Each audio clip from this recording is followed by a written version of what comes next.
And Dr. Sanvi explains to Ben and Michaela that, judging by the analysis, their bodies had stopped bleeding for a moment.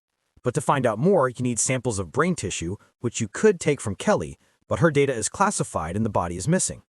Trying to find a medical reason for her hallucination, Dr. Sanvi sees wet marks on the floor, and then a terrible stone face flickers in front of her face. The scared woman goes to the neurologist. Michaela and Jared are assigned to a couple who go on a mission, receiving an order not to take anything before receiving a signal. The neurologist shows Sanvi an anomaly in her brain, similar to the one discovered by an unknown patient who was taken to their hospital, but nothing specific can be said yet. Coming out of the doctor, Sanvi again sees wet marks, and then a patient jumps out of the ward and, shouting out the name of Bethany, tries to explain something. The nurses take the guy away. Dr. Sanvi tells Ben about the visible image, and he remembers that their stewardess was called exactly like that, and he has her phone.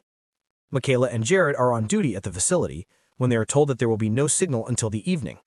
The man goes for coffee, while Grace tells her husband Ben about the problems with the return of insurance, because he is still alive, and she has already spent everything by paying for the house and opening the case. Meanwhile, their daughter Alif, having passed the makeup test, steals cosmetics in the store, and Michaela is visited by a stone woman with wings who orders to save someone.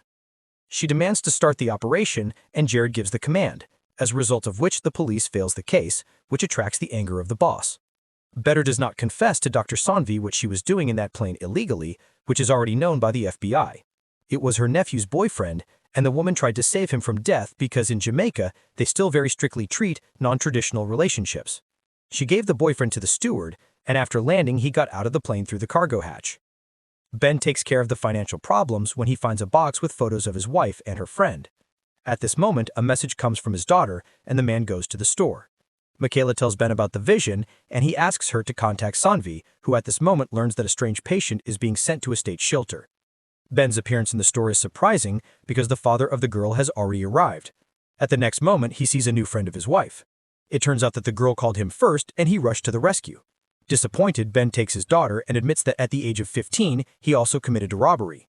Alif asks for forgiveness for the call to another man. Dr. Sanvi gives a beta knot for the mother of the patient, but when they already get permission to take the guy, a warning signal is given. The patient escaped. And besides, A and B agents arrived. The women run out of the hospital, and Sanvi notices wet marks again. On the street, they meet Michaela's car, which came to help. The three of them are trying to guess where to look for the guy. Comparing the facts, the stone woman with wings leaving wet marks. Beta does not recognize the statue of the water angel in Bethesda Fountain in the center of New York, and the women go there. 3 passengers find the patient who escaped at the foot of the statue and persuade them to hide. Michaela remembers the old boiler room that belonged to Kelly and takes people there. Later, they discuss the situation with Ben and come to the conclusion that the voice in Ben's head hurts them, but how to get rid of it. Jared tries to figure out what is hiding Michaela. Dr. Sanvi breaks his head over the tomography of the brain, and Michaela tries to find out from the statue what she wants from it. This concludes the 4th episode. Friends, how do you like this series? If you liked it, then write in the comments whether to continue. No one can explain what happened on April 7, 2013 with 191 ordinary people. Some call it impossible, others are a miracle. But the participants of the event themselves do not even suspect that they will have to experience a lot of what is called supernatural. One of the heroines of the upcoming events, Michaela Stone, her parents and relatives are waiting for their flight. Unexpectedly, the passengers are informed that the flight is over, and the one who agrees to fly next will be paid a decent fee. Ben, Michaela's brother, gladly agrees to this offer. Their son Cal is sick, and it's hard with the money in the family. As a result, Michaela, Ben, and Cal land on the Montego Air 828 flight from Jamaica to New York. The rest of the family flies earlier. In the flight, Ben advises his sister to accept a marriage proposal from her boyfriend Jared, and the girl promises to think. Suddenly, the plane starts to shake, but soon the turbulence stops, and the pilot reports about the arrival at the destination. He asks for permission to land, not understanding the strange reaction of the dispatchers. In the end, the plane is put on a remote airfield where the passengers see their national security agents. Shocked people find out that their plane has been on the road for 5 years. Each passenger is questioned, but the plane did not land anywhere. No one saw anything unusual but turbulence. In the end, people are forced to let go. The relatives and loved ones who returned from the absence of passengers get off at the airport. Grace hugs her husband and son, surprised that the boy has not grown up, and Ben comes in amazement in the form of a daughter, teenager Olive. The twins suddenly began to differ in age, and Michaela learns about her mother's death. The Stones return home and try to adapt to a new life. Michaela's apartment had to be sold, and her boyfriend Jared doesn't answer her calls, and the girl stays at her brother's house. Meanwhile, the A&B agents are studying everything that was in the plane. They have to admit that something impossible has happened because none of the passengers has aged for a day. Michaela goes to the workplace, to the police station, where her colleagues meet her warmly. Jared is dealing with the missing twin girls, and with her ex-wife, she behaves restrained because the man is married to Michaela's best friend, and this becomes a shock for her. At this time, the Stone family learns that a new method of leukemia treatment has appeared in recent years, and now Kayla has a chance to be treated. Michaela is trying to start her life as usual and goes to the stores. Returning home, she suddenly hears a voice in her head that asks her to drive slower. She asks the driver to slow down, and he barely manages to stop the bus in front of the child who ran away on the road. The shocked girl talks about this with her brother, but he advises her to keep quiet about what happened. Meanwhile, Dr. Sun, who flew the same flight, comes to work at the oncology center, where she learns that it was her developments that laid the foundation for the new method of leukemia treatment. That same day, Michaela goes on a run, and suddenly she hears a voice again, which demands to free someone. But only dogs are next to the iron fence. Waving off hallucinations, the girl runs further. But at night, the voice begins to sound especially nauseating, and she goes to the fence. Suddenly, her brother Ben comes there. It turns out that he hears the same voice. He knocks down the locks and frees the animals.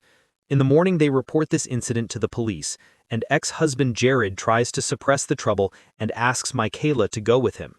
Dr. Sanvi recognizes Kaylee and insists on including him in the treatment program. Maybe they were on that plane just to save him? Jared returns the dog to the owner and apologizes for his colleague's behavior. But the girl hears a voice again and goes to the workshop. Going to the zoo, she finds a locked bag and knocks down the lock. Shocked, Jared tries to stop her, but missing girls are found behind the locked door. The policeman arrests the criminal. Michaela cannot explain her success and is offered to go back to work. Meanwhile, the A&B, having found nothing, decides to disassemble the plane. That same night, many passengers of that flight hear a voice in their heads and rush to the airport. And there, right in their eyes, the plane explodes and burns to the ground. The A&B detains everyone who is at the airport and conducts interrogations, but no one can explain why they were here. They have to let everyone go, taking the promise not to spread about what happened. One of the passengers, having learned about the location of Michaela's work, asks for her help, but unsuccessfully. A little later, Ben suddenly hears a melody in his head. In the section, Michaela's boss sends the girl to the psychologist before she gets her badge back. Meanwhile, Ben is looking for a job, but on the street he hears a melody again and finds himself in front of a street musician in whom he recognizes a passenger who asked for help in the morning. The passenger tells about his son who got into prison. He is sure that he could not have done anything wrong and asks for help to meet him. Meanwhile, Michaela begins a meeting with the psychologist, where it turns out that shortly before the flight, she was in an accident where her friend died. Despite the fact that she was justified as a driver, she feels guilty for what happened. Later, at the request of Ben's brother, she gets a date with a street musician and his son. And the guy tells her that he worked in a jewelry store. One day, when he was locked up, he was cut out and robbed. And he is considered guilty. The men go to the store where the owner's son tells that the guy faked the resume, so he was considered guilty. Meanwhile, the case of Flight 828 goes to the very top, and 20 people fall into the circle of suspects. And in the evening, one of the passengers, Kelly, who accuses the entire government, is interviewed all over the channels. In the morning, Michaela learns about the new relationship of Grace, Ben's wife, which she started over these 5 years, and about which she can't tell Ben in any way. Ben and Dr. Sanvi find out that they both hear voices, after which Michaela reports that during the attack on the store, the guy was alone and the missing things are still not found. At night, Michaela gains strength and reads the posts of her friend, which she wrote in her memory for all 5 years, which she tells the psychologist. Her feelings finally break through, but to her surprise, the girls give access to work. Meanwhile, the boy Cal, having received new toys, admits that he is very bored with his old things, and his already 5-year-old twin sister, Alif, takes his father to an old warehouse, where she took the old things because she knew that the twin brother was alive. She has to admit that this is a new mother's friend.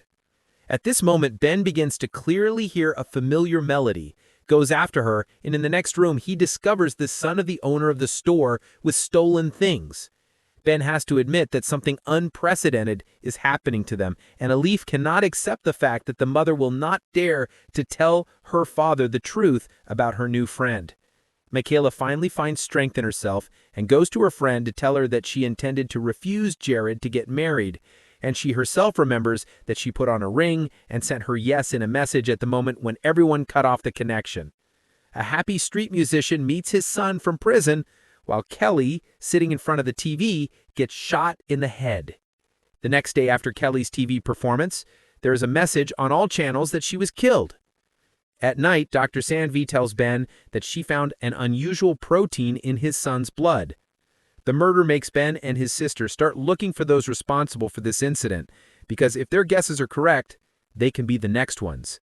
The couple goes to the house of the deceased, where they see a detained man in front of the entrance and are deceived to go inside. They find out that a gold necklace has disappeared, but the suspect has not found anything. The A and B agents who appeared ordered to take the outsiders away, and the couple is forced to leave. In the yard, Kelly's husband tells about a mysterious voice in his head, who told his wife to tell the truth. Michaela remembers her inscription on the refrigerator. It seems that the voice in her head was common. They go to her husband again, and he admits that after his return, his wife became strange and called him to give up the money he started to earn and return to a simple life. At this moment, a housekeeper comes who remembers that the day before Kelly went to the hairdresser's and returned with bruises on her hands. Later, tormented by her friend's death, Michaela remembers how her parents didn't want to talk to her. She decides to visit them now and discovers that the girl's mother is sick. She remembers no more than 15 minutes of her life, so she meets Michaela as if nothing had happened. Jared shares the results of the investigation. Kelly's husband owned a large number of buildings that he rented. Meanwhile, Dr. Sandvi reports that she found a similar marker in her blood and is going to do an MRI. Ben and Michaela go to the mall owned by Kelly's husband, and when one of the saleswomen hears the questions, she runs away. Having caught the woman, the couple hears the confession that their owner is a very cruel criminal, and they are in fact his hostages, since almost all sellers are illegals. Kelly found out about this and intended to find out the truth. The businessman's interrogation confirms all the accusations except for the murder of his wife, since he has an iron alibi. Dr. Sandvi discovers changes in his brain, while Michaela goes to the man detained at Kelly's house, and he admits that he could not kill Kelly because he believed in a miracle, and he is waiting for his rebirth. After that, the girl goes to her friend's house again and finds out that her mother has disappeared. Her father gives her the keys to their car and asks to find the woman. Michaela gets in the car, but she can't force herself to move as she remembers the night of tragedy. In the end, she gains strength and starts the engine. Quite soon, she sees an old lady on the road on which the car is driving and puts her car under attack. But the opposite driver turns around and stops nearby. Michaela again hears a voice in her head. She goes to the car and finds Kelly, the housewife, behind the wheel and looks out of the open bag at the missing necklace. Later, the woman admits that she loved the host and the husband was dead for a long time, and when she returned, she began to behave excessively, for which she killed her. Jared doesn't believe in a coincidence, but Michaela can't explain everything.